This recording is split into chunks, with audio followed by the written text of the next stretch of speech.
Hello students, आप सभी कैसे हो? आई होप बहुत ही अच्छे होंगे। स्टूडेंट्स, चलिए अब हम लोग आज सीआरपीएफ के जीएस के क्वेश्चंस देखेंगे, पीवाईक्यू। ठीक है, चलिए स्टार्ट करते हैं।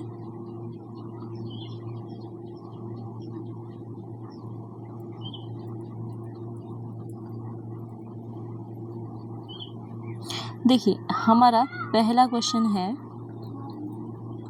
कि भारत का निम्नलिखित में से कौन सा राज्य भूमध्य रेखा के सबसे नजदीक स्थित है?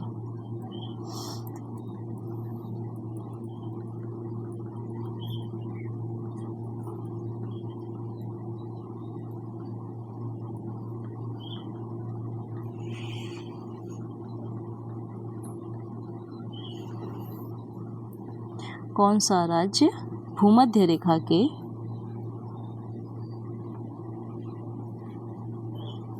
सबसे नजदीक स्थित है?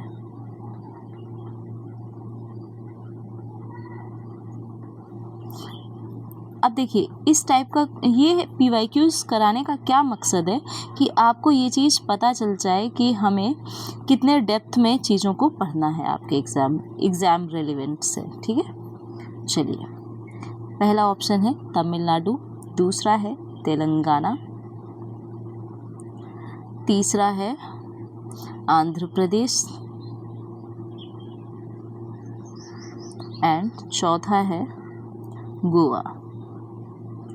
अब आप बताइए इसमें से कि भूमध्य रेखा के सबसे नज़दीक होना चाहिए है, तो इसका सही जवाब क्या है? तमिलनाडु है। ठीक है, इस क्वेश्चन का सही जवाब है तमिलनाडु। अब इसके लिए आपको पहले पता होना चाहिए कि मैप में लोकेशन क्या है, कौन कहाँ है। तो चलिए हम वो भी आपको दिखा देते हैं।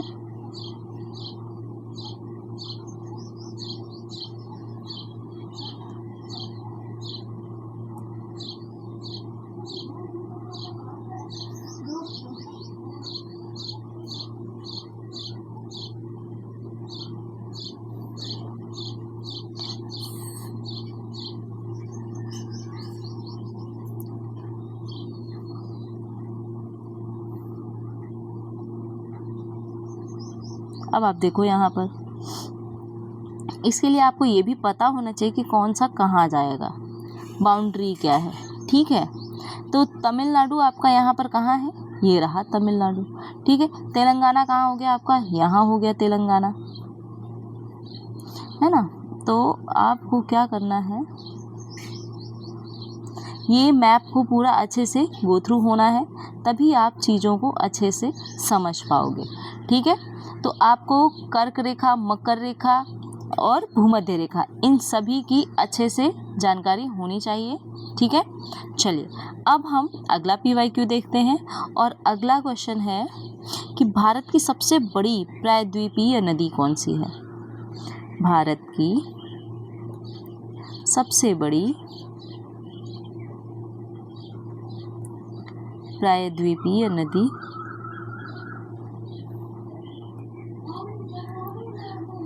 कौन सी है? ठीक है, option A Tapi, option B Godavari, option C Narmada, option D Mahanadi. तो अब आप बताओ इसमें से कि इसका सही जवाब क्या होगा। कौन सी है प्रायद्वीपीय भारत की सबसे बड़ी नदी? तो वो है गोदावरी। क्या है? गोदावरी। ठीक है, तो इसका सही जवाब क्या हो गया? गोदावरी। प्रायद्वीपीय भारत में आपसे काफ़ी बार क्वेश्चंस पूछे जाते हैं। ठीक है,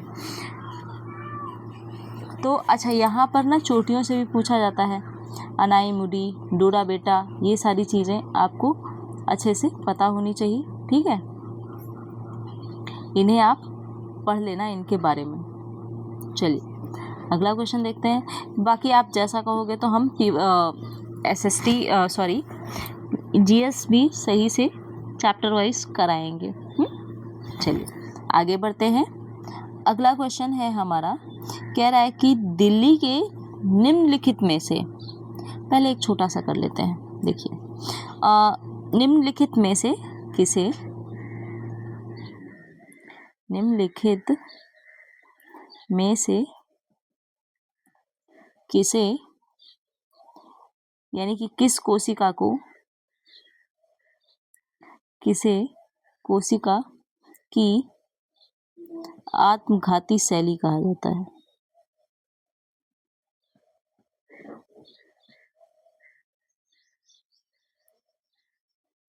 आत्मघाती थैली कहा जाता है। थैली कहा जाता है। बताइए किसे कहा जाता है? ये बायो का क्वेश्चन हो गया आपका, और आपको ये क्वेश्चन तो बिल्कुल ही आना चाहिए। ऑप्शन ए सूत्रकणिका, ऑप्शन बी इज लाइसोसोम,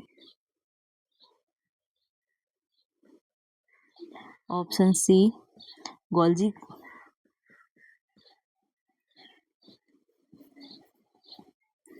कभी कभी इस ऐसे हिंदी में ऑप्शंस होते हैं ना कि क्लियर नहीं होते हैं। और केंद्रक, तो यहाँ पर क्या हो जाएगा इसका सही जवाब? ये तो आपको बहुत अच्छे से आता होगा क्योंकि ये भी क्वेश्चन कई बार आ चुका है। तो इसका सही जवाब क्या हो जाएगा? लाइसोसोम। ठीक है, क्या हो गया? लाइसोसोम। चलिए आगे देखते हैं।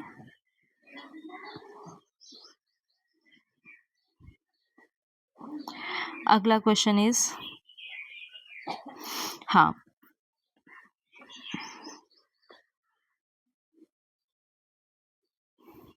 गयासुद्दीन तुगलक ने तुगलक राजवंश की स्थापना कौन सी सदी में की थी? बताइए। गयासुद्दीन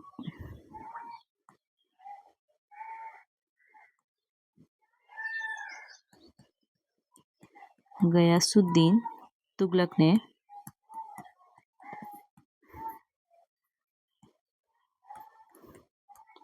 तुगलक राजवंश की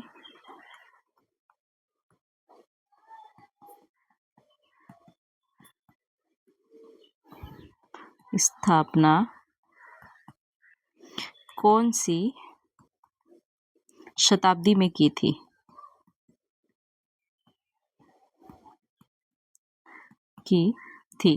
ऑप्शन ए 13वीं शताब्दी, ऑप्शन बी 15वीं,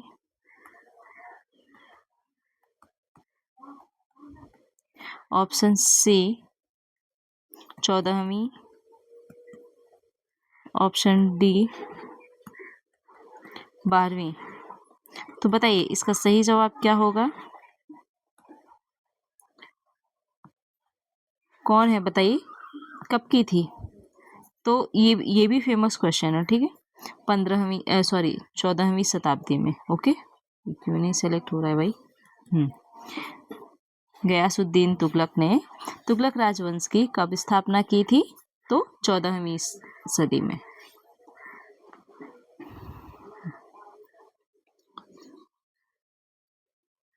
अगला देखिए।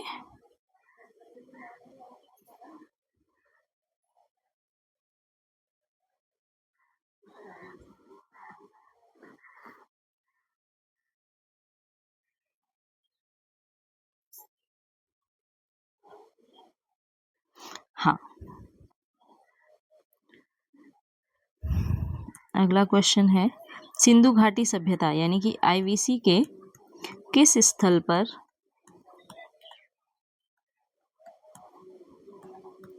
विशाल धान्यागार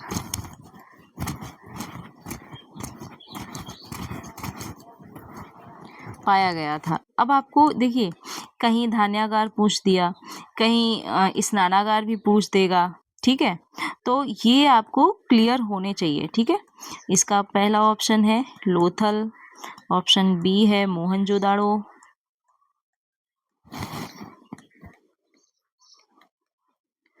ऑप्शन सी है बनावली, ऑप्शन डी है, सॉरी ये सी है कालीबंगा, ठीक है। तो इसका सही जवाब क्या होगा बताइए आप सभी?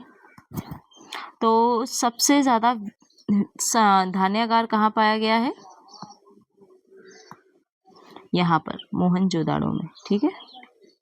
तो क्या हो गया इसका सही जवाब? मोहनजोदड़ो। चलिए नेक्स्ट क्वेश्चन देखते हैं।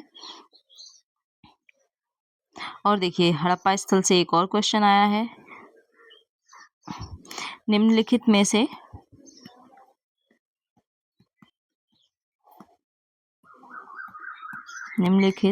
से कौन सी हड़प्पा सभ्यता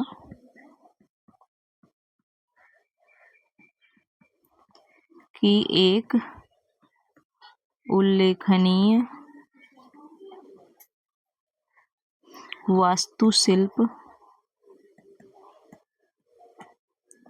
संरचना है? अब देखिए ऑप्शन ए विशाल स्टेडियम,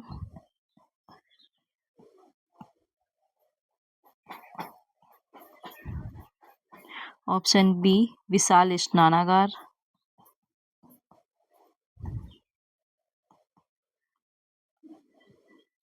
ऑप्शन सी विशाल उद्यान, ऑप्शन डी विशाल सभागार। तो आप बताओ इसका क्या कह रहा है, क्या होगा इसका सही जवाब? तो इसका सही जवाब होगा विशाल स्नानागार, क्योंकि स्नानागार और अन्नागार की बात की है और यहाँ पर ऐसा कोई भी ऑप्शन नहीं है। ठीक है, तो यहाँ इसका सही जवाब क्या हो जाएगा? विशाल स्नानागार। ठीक है, अब देखिए एक क्वेश्चन और आ गया, तुगलक वंश पे पूछा है ना, और तुगलक वंश पे ही एक और क्वेश्चन आया है। एंड क्वेश्चन है, रुकिए,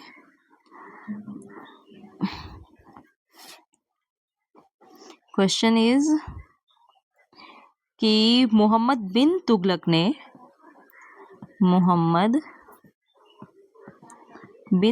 ने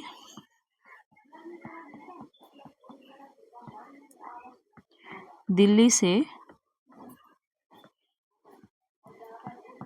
राजधानी कहाँ स्थानांतरित की?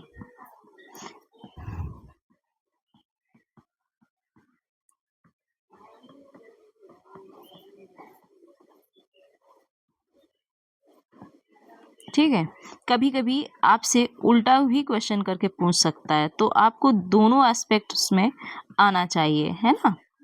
दौलताबाद, अहमदाबाद, ये तो आपको आ रहा होगा क्योंकि ये कई बार आपने पढ़ा होगा। आगरा, लाहौर, दिल्ली से दौलताबाद, ये तो पता ही है ना। तो यहाँ पर क्या हो जाएगा इसका सही जवाब? दिल्ली से दौलताबाद। ठीक है, कभी कभी इसमें ये भी पूछ देता है कि किस शासक ने दिल्ली से दौलताबाद राजधानी स्थानांतरित की थी? तो क्या हो जाएगा? मोहम्मद बिन तुगलक। तो आपको ऐसे आपको आने चाहिए क्वेश्चंस। ठीक है, चलिए नेक्स्ट क्वेश्चन पे मूव करते हैं।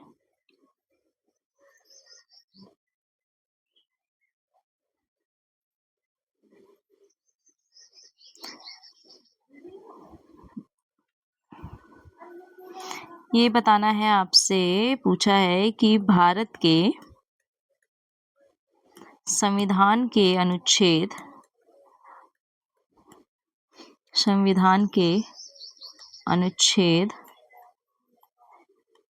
51A में कितने मौलिक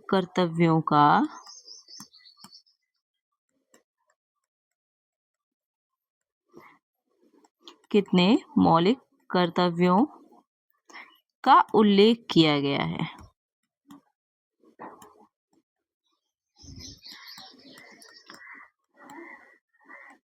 तो चलिए बताइए इसका सही जवाब क्या होगा? 11, 12, 13, इतने में ही आपको आंसर मिल गया होगा।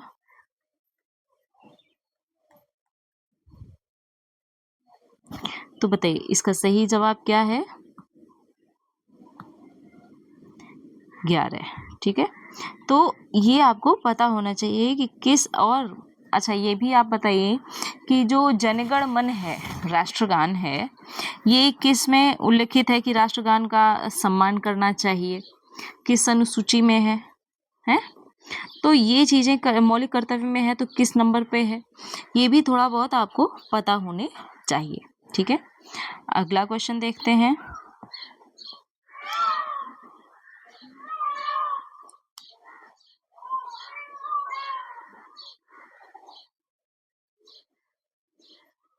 देखिए, विश्व का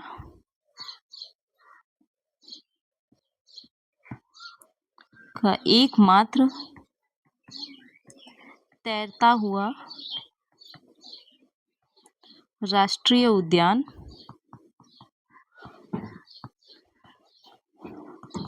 कीबुल लामजाओ।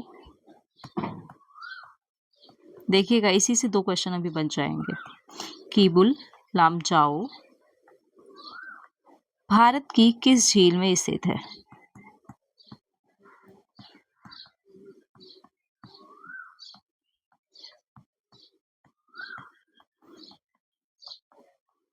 स्थित है।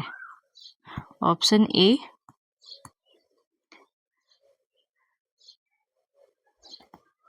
उद्यम लोकटक, डल झील, वुलर, ठीक है हम उतना नहीं लिख रहे हैं, वुलर और उद्यम। बताइए। अब आप अटपटे नाम पे पहुंच जा करके आप सीधे उद्यम पे आप ऑप्शन टिक कर दोगे, पर नहीं, इसका सही जवाब है लोकटक लेक। ठीक है, ऑप्शन ए। अब आगे बढ़ते हैं। आगे देखिए, क्वेश्चन और देख लीजिए,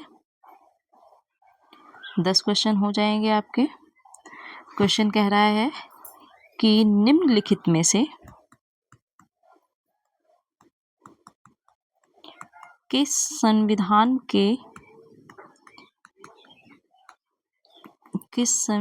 से भारत ने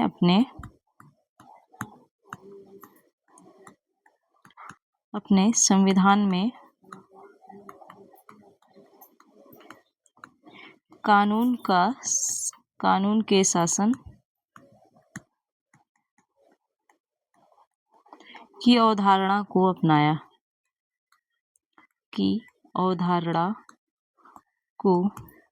अपनाया है? बताइए, कानून का शासन किस अवधारणा से कहाँ से लिया गया है? तो ऑप्शन ए है ब्रिटिश संविधान, option B Sri Lanka, option C Irish संविधान हो जाएगा, एंड ऑप्शन डी स्पेनिश। बताइए आप, इसका सही जवाब क्या होगा? तो इसका सही जवाब है ब्रिटिश कॉन्स्टिट्यूशन से ये अपनाया गया था। ठीक है, तो स्टूडेंट्स, मुझे लगता है आज के लिए इतना ही पर्याप्त होगा। आप सभी कमेंट सेक्शन में ज़रूर कमेंट करके बताइएगा कि ये सेशन आपको कैसे लग रहे हैं। Thank you.